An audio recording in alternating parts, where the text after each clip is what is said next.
On continue avec la définition de la somme de deux sous-espaces vectoriels. Là, vous allez voir que c'est une définition naturelle, même si, a priori, c'est pas tout à fait clair. Donc on prend deux sous-espaces vectoriels V1 et V2 de E, et on note V1 plus V2, le sous-ensemble, pour l'instant, de E, constitué des éléments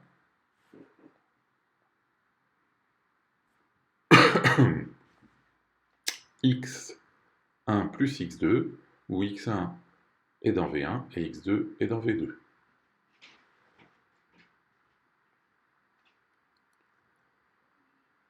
Donc, comme je l'ai dit, V1 plus V2 est appelé la somme des sous-espaces vectoriels V1 et V2. Pour le moment, V1 plus V2 est un sous-ensemble de E, mais bien sûr, on va commencer en prouvant la proposition suivante. V1 plus V2 est en fait un sous-espace vectoriel de E. Et d'ailleurs, c'est le plus petit sous-espace vectoriel de E qui contient la réunion de V1 et V2. Alors on verra tout à l'heure que V1 union V2 en général n'est pas un sous-espace vectoriel, et donc V1 plus V2 est strictement plus grand que V1 union V2. On garde ça pour tout à l'heure. Bon, pour prouver que V1 plus V2 est un sous-espace vectoriel, il y a deux propriétés à démontrer. D'une part, que le vecteur nul appartient à V1 plus V2. Ça, c'est très facile parce que il suffit d'écrire que le vecteur nul, c'est la somme du vecteur nul et du vecteur nul.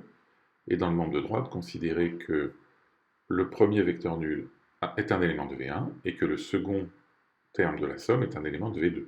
Autrement dit, on a bien écrit le vecteur nul de E comme somme d'un élément de V1 et d'un élément de V2. Deuxième point, il faut montrer que V1 plus V2 est stable par combinaison linéaire. Donc on prend deux vecteurs de V1 plus V2, x et y, que je décompose tout de suite en x1 plus x2 pour x et y1 plus y2 pour y, pardon. Et puis on prend deux réels lambda et mu, et on regarde la combinaison linéaire lambda x plus mu y a. Je corrigerai tout à l'heure. Alors, ça fait lambda x1 plus x2 plus mu y1 plus y2. Et en utilisant les règles de calcul dans les espaces vectoriels, c'est lambda x1 plus mu x1 d'une part, plus lambda x2 plus mu x2 d'autre part, mu y2 d'autre part.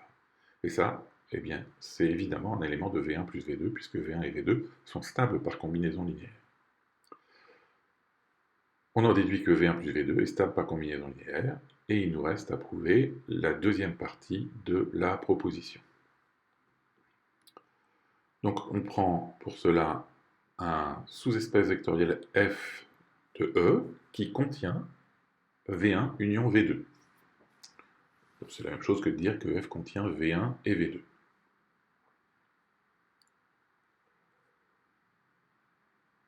Alors, puisque f est un sous-espace vectoriel, f est stable pour l'addition. Donc,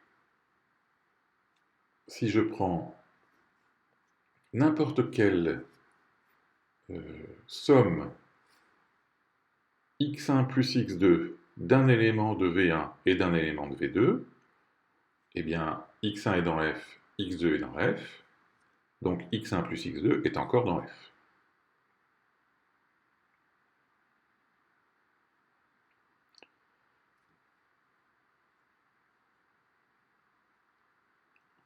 Donc x1 plus x2 appartient à f. Ah, bah ça veut dire que V1 plus V2 est inclus dans f. Et voilà, j'ai démontré la proposition. Grand F contient V1 plus V2 dès que f contient V1 union V2.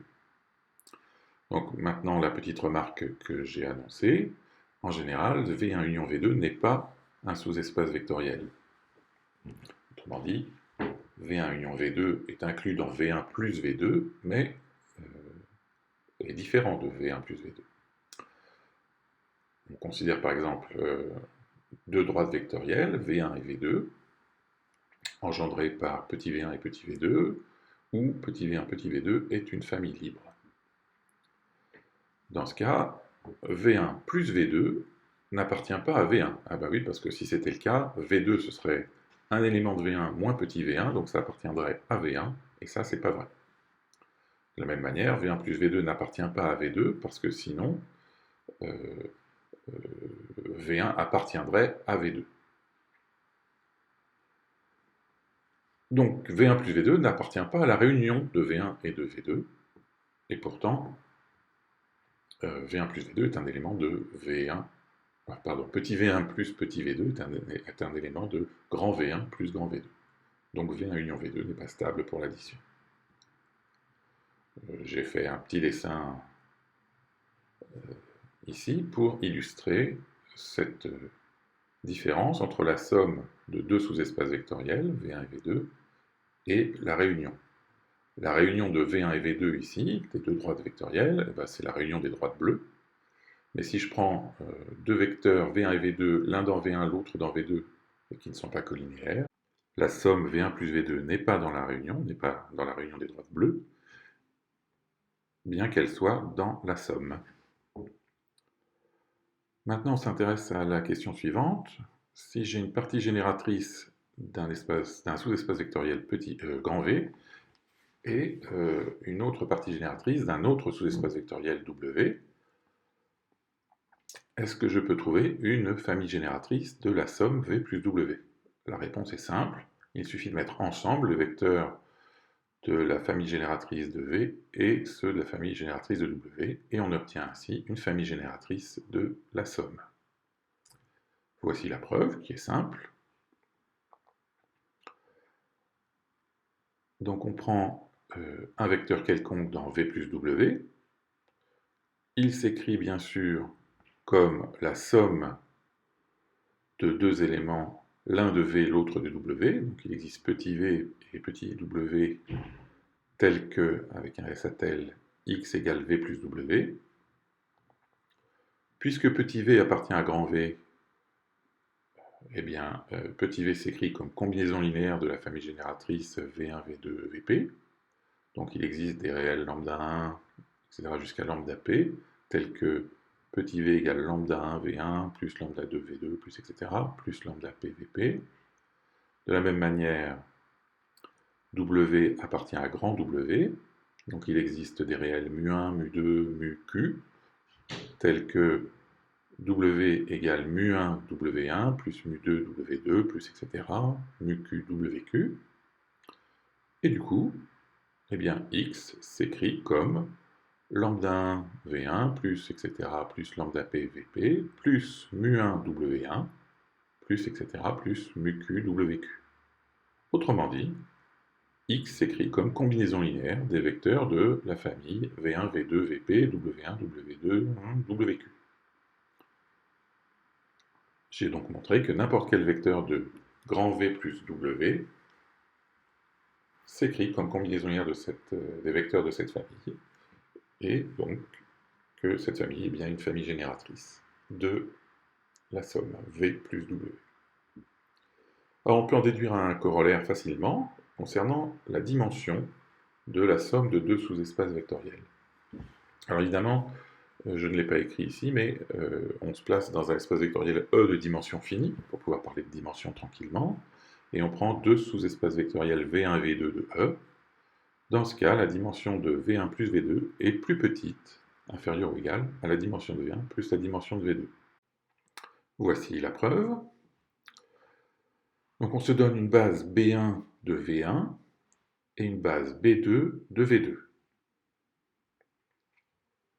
Alors évidemment, la dimension de V1, c'est le nombre d'éléments de B1, on dit aussi le cardinal de B1, et de même pour V2.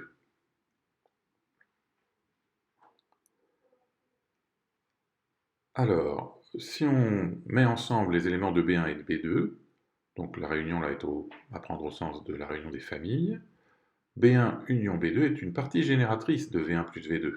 Oui, c'est ce qu'on vient de voir dans la proposition précédente, parce que B1 étant une base, c'est une famille génératrice de V1, et B2 une famille génératrice de V2. Donc la dimension de V1 plus V2, eh bien, c'est plus petit que le nombre d'éléments dans cette famille génératrice, ce que j'ai écrit cardinal de B1 union B2. C'est donc plus petit que le cardinal de B1 plus le cardinal de B2. Et ça, c'est la somme de la dimension de V1 et celle de V2. On va terminer cette section par une petite remarque utile, même si elle n'apporte rien de nouveau, puisqu'elle repose sur des choses qu'on a déjà vues. Donc, on se donne une base B égale V1, V2, Vp d'un sous-espace vectoriel V, et une base B', W1, W2, WQ, une base d'un sous-espace vectoriel W.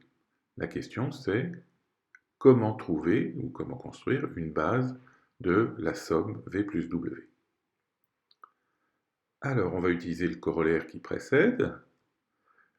On sait que la famille F obtenue en réunissant les familles B et B', donc la famille constituée de V1, V2, Vp, W1, WQ, est une famille génératrice de V plus W.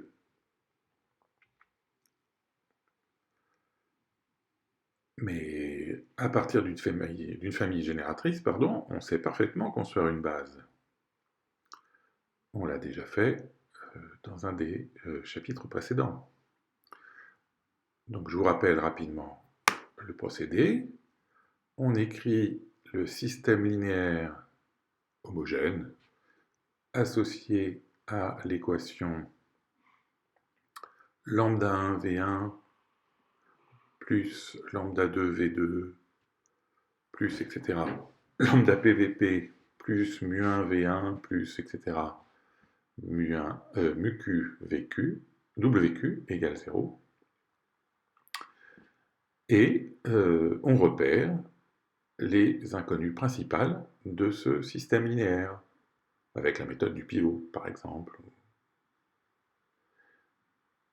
Et vous savez que les vecteurs qui correspondent à ces inconnues principales forment une base de V plus W.